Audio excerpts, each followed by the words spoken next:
Hello and welcome. Whether you work in a quiet office or on a busy construction site, there's one thing you have in common: work equipment.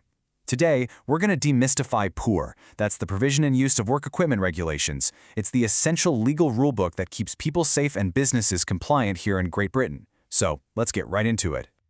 Just for a second, picture your own workplace. Think about all the stuff you use or just walk past every single day. You know, the office chair, a power drill, maybe even a forklift. PUWER is the law that forces us to ask a really simple but critical question. Is all of that equipment actually safe to use? Is it legal? So, here's our game plan. First, we'll nail down what PUW actually is. Then, we're going to dig into the three big duties every business has to follow. That's inspection, maintenance, and training. And to wrap things up, we'll look at the special rules for equipment that moves. Okay, so what is this thing, PUWER? Well, as we said, it stands for the Provision and Use of Work Equipment Regulations. You can basically think of it as the foundational safety Bible for any tool or machine used at work. It's all about making sure the gear people use doesn't put them or anyone else in harm's way. And this is where it gets really interesting. Look at how incredibly broad that definition of work equipment is. We're not just talking about heavy, dangerous machinery here. PUWER covers pretty much everything. Hand tools, photocopiers, ladders, you name it. If it's used for work, it falls under these rules. So, who's on the hook for all this? Well, the short answer is pretty much everyone. Employers have the main responsibility, for sure, but it also covers self-employed people and even anyone who's just managing or in control of the equipment, even if they don't own it. The reach is just huge, from farms to factories to your local office.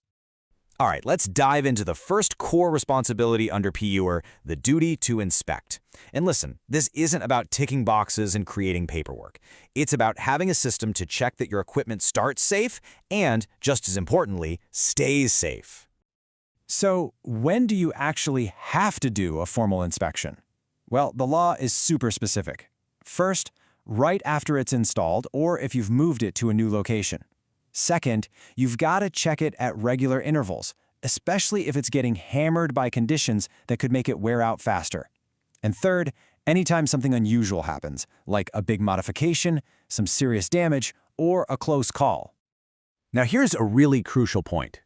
Who does the inspection? It must be a competent person. That's not just a fancy title. It means it has to be someone who genuinely knows what they're looking at. They need to understand the risks, know what to look for, and know what to do if they find something wrong. And often, this can be an experienced person you already have on your team. And I love this quote from the official Health and Safety Executive Guidance because it gets right to the point. This is all about being practical. It's not about inspecting every single nut and bolt on a machine. It's about focusing your attention on the parts that are actually critical for keeping people safe. It's about smart risk management. Okay, next up is the second pillar of PUWR, maintenance. If inspection is all about finding problems, maintenance is about preventing those problems from ever happening. It's about making sure your equipment is reliable and safe day in and day out. This car analogy is brilliant because it makes the legal language so easy to understand.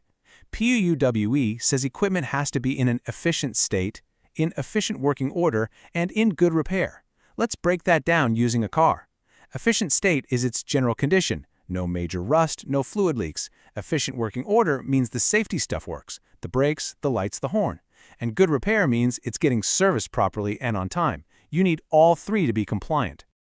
Of course, doing the maintenance work itself has to be safe. You can't just dive in. This means you've got to plan it out, make sure the person doing it is competent, and, this is a big one, make sure the equipment is completely powered down and isolated.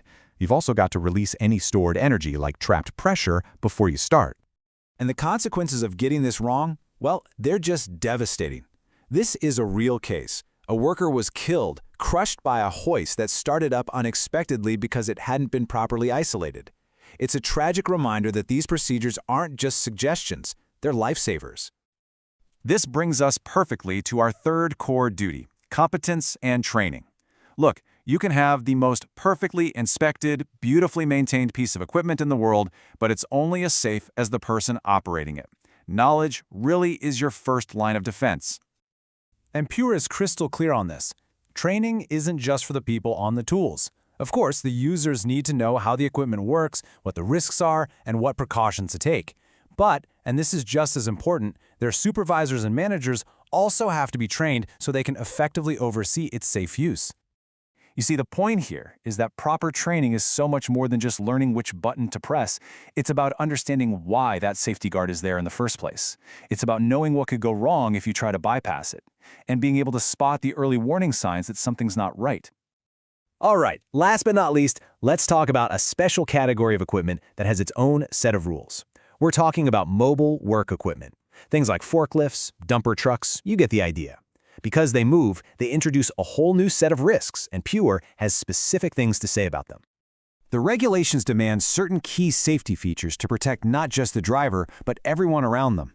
This includes things like rollover protection to stop the operator from being crushed. It means restraint systems, and yes, that absolutely means seatbelts on forklifts. It also means good brakes, proper lighting, and things to help the driver see, like mirrors or cameras to get rid of those blind spots. And here's a point I really want to land. Oh, but it's an old machine is simply not an excuse the law accepts.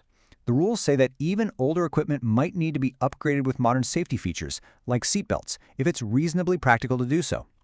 Safety standards evolve, and your equipment has to evolve with them. So, look, if you take away just 3 words from everything we've talked about, I want them to be these: inspect, maintain, and train. These are the 3 pillars of PWOR. If you can get these 3 things right, you are building a genuinely strong foundation for a safe workplace. So, I'll leave you with this to think about. After everything we've just covered, what's one piece of equipment, just one thing in your own workplace that you're now going to look at with a completely fresh pair of eyes? Thanks so much for joining me for this explainer.